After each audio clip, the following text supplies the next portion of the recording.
तो हम आपको तैयार हैं आगे की जर्नी पर ले जाने के लिए। गिसिप मैजिनी से आगे बढ़ते हुए आप ये देखिए कि कंजर्वेटिव ग्रुप्स ने जो गवर्नेंस थी वो बड़ी बुरी और सप्रेसिव थी। लोगों को अंदर ही अंदर नेशनल फीलिंग की भावना कचोट रही थी। लोग एक दूसरे पे मैसेज पहुंचाते थे, पूरे वो यूरोप में फैल रहा था। जर्मन इटालियन तो थे ही, ऑटोमन एम्पायर भी उसमें शामिल हो गया। ऑटोमन एम्पायर, आयरलैंड और पोलैंड के लोग भी के अंदर भी ये नेशन फीलिंग की भावना आने लगी। अब इस नेशन फीलिंग की भावना में सबसे पहले हम मैप का रुख करते हैं। 1821 में ये जो आपको मैप में ग्रीन कलर का पूरा एरिया दिख रहा है, ये कहलाता है ऑटोमन एम्पायर। यूरोप के एडजेसेंट था। ऑटोमन एम्पायर एक बहुत बड़ा साम्राज्य था। इसी ऑटोमन एम्पायर के अंतर्गत एक एंशिएंट सिविलाइजेशन की कंट्री थी जिसको हम कहते हैं ग्रीस। जी हाँ, तो ग्रीस ऑटोमन एम्पायर जो एक मुस्लिम एम्पायर था उसके अंडर में रहना नहीं चाहते थे। वो चाहते थे आज़ादी, और इसके लिए रिवॉल्यूशन शुरू हुआ 1821 में। 1821 में ग्रीक रिवॉल्यूशन शुरू हुआ।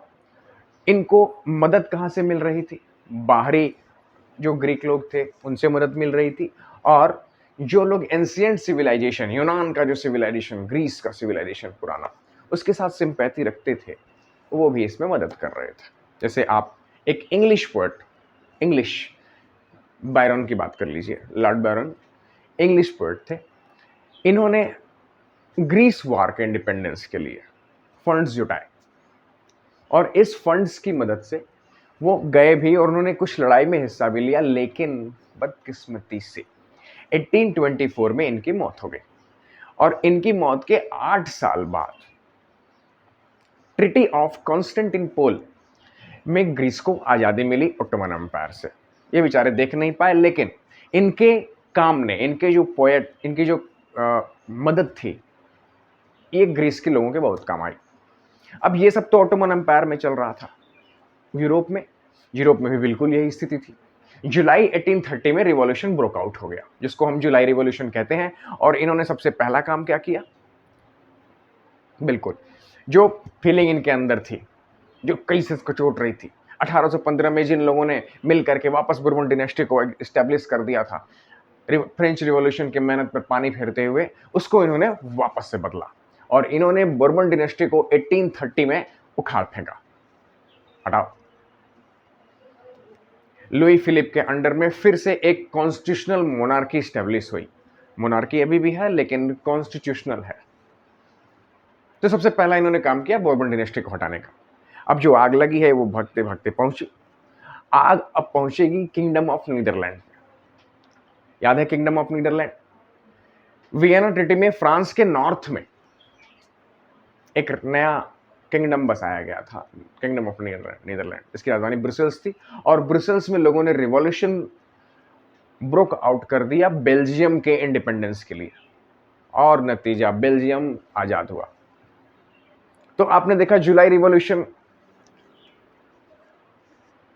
फ्रांस का बुर्बन डिनेस्टी को हटा देना, लुई फिलिप का कॉन्स्टिट्यूशनल मोनार्की का हेड बनना, बेल्जियम की आज़ादी, ग्रीस की आज़ादी। इन सबों में एक बहुत बड़ा फैक्टर है जो नेशन की फीलिंग को और बढ़ाता है, आर्ट एंड कल्चर। जी हाँ, आर्ट एंड कल्चर थोड़ा बोरिंग लगता है, वार नहीं है, लेकिन ये अब बहुत बड़ा इंपॉर्टेंट रोल प्ले करता है। जैसे हम आर्ट एंड कल्चर में म्यूजिक आ जाएगा, पोएट्री आ जाएगी, पेंटिंग आ जाएगी, स्टोरीज आ जाएंगी। म्यूजिक में जब भी आप सोचिए, आप अपने बारे में सोचिए, जब भी हम लोग 15 अगस्त 26 जनवरी पर माहौल अलग अलग सा क्यों लगता है? झंडे वंडे दिखते हैं, साथ में देशभक्ति गाने हर जगह, स्कूलों में, कॉलेजों में देशभक्ति गाने चलते रहते हैं। ये देशभक्ति गाने क्या है? म्यूजिक है, आर्ट एंड कल्चर है, जो आपके अंदर नेशन की फीलिंग को जगाता है। ऐ मेरे वतन के लोगों। कविताएं भी, देशभक्ति कविताएं भी होती हैं। इंडिया में अगर किसी एक बड़े आपके यहाँ भी जो कुछ सेरेमनी वगैरह होती है, एक मन से कविता एक पढ़ दीजिए, देशभक्ति पोएट्री, लोगों के अंदर उबाला जाता है। वाह वाह वाह वाह, तालियां बजाएं। जो भरा नहीं है भावों से, बहती जिसमें रसधार नहीं, वो हृदय नहीं, वो पत्थर है जिसमें स्वदेश का प्यार नहीं, जिसमें नेशन फीलिंग नहीं है, वो पत्थर है। तो ये पोएट्री और ये जो स्टोरीज हैं, ये भी नेशनल फीलिंग को बढ़ावा देते हैं। अब नेशनलिस्ट फीलिंग की इस आर्ट एंड कल्चर को हमने एक और नाम दिया है जिसको हम कहते हैं रोमांटिसिज्म। रोमांटिसिज्म, लोग कहते हैं रोमांटिक हो गए। रोमांटिक का मतलब इश्क प्यार मोहब्बत नहीं होता है। रोमांटिक जो है स्टार्ट हुई थी इन फोक कल्चर को लाने के लिए। फोक कल्चर मतलब आपका जो लोकगीत है, आपका जो लोक कथाएं हैं, फोक स्टोरीज है, फोक सिंगिंग है, आर्ट है, उसको वापस याद दिलाना लोगों को, ये रोमांटिसिज्म है। रोमांटिसिज्म आपको पेंटिंग के माध्यम से भी दिख जाएगा। जैसे ये पेंटिंग देखिए, ये पेंटिंग है ग्रीक रिवॉल्यूशन की, जब ओटोमन अंपायर ने ग्रीक के ऊपर बहुत सारे जुल्म ढाए थे। करीब 25,000 लोग की मौत हुई थी, 20 से 25,000। तो इस पेंटिंग की मदद से लोगों के अंदर सिंपैथी गेन हुई। एक्चुअली में रोमांटिसिज्म का एक और पहलू भी है। रोमांटिसिज्म साइंस पर ज्यादा डिपेंड नहीं करता, रीजन पर ज्यादा डिपेंड नहीं करता, वो इमोशंस फीलिंग्स पे आता है रोमांटिसिज्म। ऐसे ही एक रोमांटिक्स थे जॉन गॉटरफील्ड। जॉन गॉटरफील्ड जर्मन थे और इन्होंने जर्मन में एक वर्ड दिया जिसको हम कहते हैं दैस वोक। दैस वोक जर्मन वर्ड है, इसका मतलब है कॉमन पीपल। इनका मानना था कि इस फोक कल्चर और फोक सिंगिंग या फोक डांस को जब हम कलेक्शन करके लोगों तक पहुंचाएंगे तो वो मैसेज अपने हिस्ट्री पर, अपने कल्चर पर प्राउड करने का लोगों तक फैलेगा। लोग ये समझेंगे कि हाँ, we are Germans, we are far above these all things, हम लोग बहुत ऊपर हैं। उस चीज के अंदर प्राउड आएगा, एक मैसेज जाएगा। और जॉन गॉटरफील्ड ने ये काम भी किया। ठीक ऐसा ही एक नाम आता है ग्रिम ब्रदर्स का। ग्रिम ब्रदर्स दो भाई थे और ये कलेक्शन बना करके, फोक स्टोरीज का, बुक्स का कलेक्शन बना करके गांव गांव में भेजा करते थे। ये सिर्फ हिस्ट्री पर प्राउड करने का ही मैटर नहीं था, ये लोगों के अंदर नेशनलिस्ट की भावना को भी, मैसेज को भी पहुंचाने का एक बहुत बड़ा जरिया बन गया। अब इसकी एक छोटा सा एग्जांपल आप देखिए पोलैंड के लिए। जी हाँ, पोलैंड इन जर्मन फ्रांस के अलावा एक और कंट्री थी जो परेशान थी, जिसका नाम था पोलैंड। पोलैंड की कहानी ही अलग थी। पोलैंड कोई टेरिटरी ही नहीं रह गई थी। पोलैंड को ही 3 हिस्सों में बांट करके 3 अलग अलग किंगडम राज कर रहे थे, प्रुशिया, रशिया और ऑस्ट्रिया।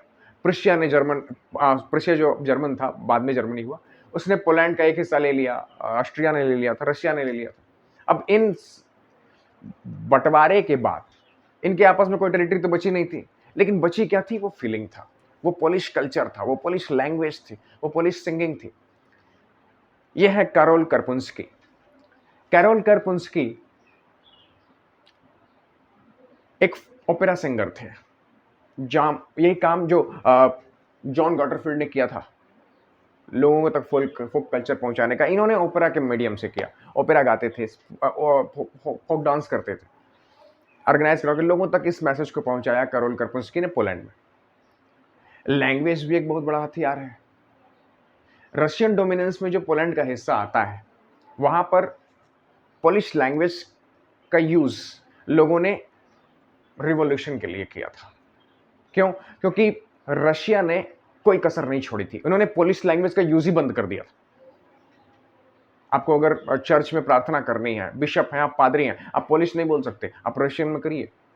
आप अगर कोई गाना गाना चाहते हैं, सिंगिंग या प्ले, आपको पोलिश नहीं यूज करनी है, रशियन में करिए।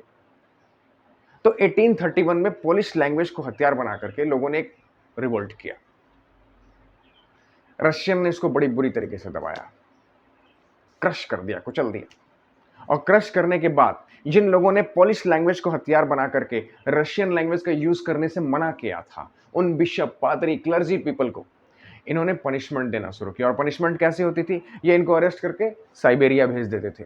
साइबेरिया जैसे फ्रांस का बेस्टिल था, जैसे इंडिया के अंग्रेजों का काला पानी, वैसे ही एक ऐसी जगह जहां से कोई वापस नहीं आता या उसका आना मुश्किल होता है। जैसे साइबेरिया में -40 से -60 तक का टेम्परेचर होता है, वहां से बहुत कम लोग रहते हैं। तो कहने का मतलब, उनको ऐसे सजा दी गई। पोलिश लैंग्वेज को लोगों ने कैसे हथियार बनाया, लैंग्वेज, आर्ट एंड कल्चर को कैसे यूज किया, यही रोमांटिसिज्म है। और रोमांटिसिज्म ने बिल्कुल इक्वली पार्ट किया आपके नेशन फीलिंग में। तो जुलाई रेवोल्यूशन और इस रोमांटिसिज्म और पोलैंड की कहानी के बाद हम उन लोगों की भी बात करेंगे अगले वीडियो में, जो लोग भूखमरी और महंगाई से परेशान थे। इन लोगों ने भी अब सहना बंद करके रिवोल्ट किया है, उसकी कहानी हम आगे पढ़ेंगे। नमस्कार।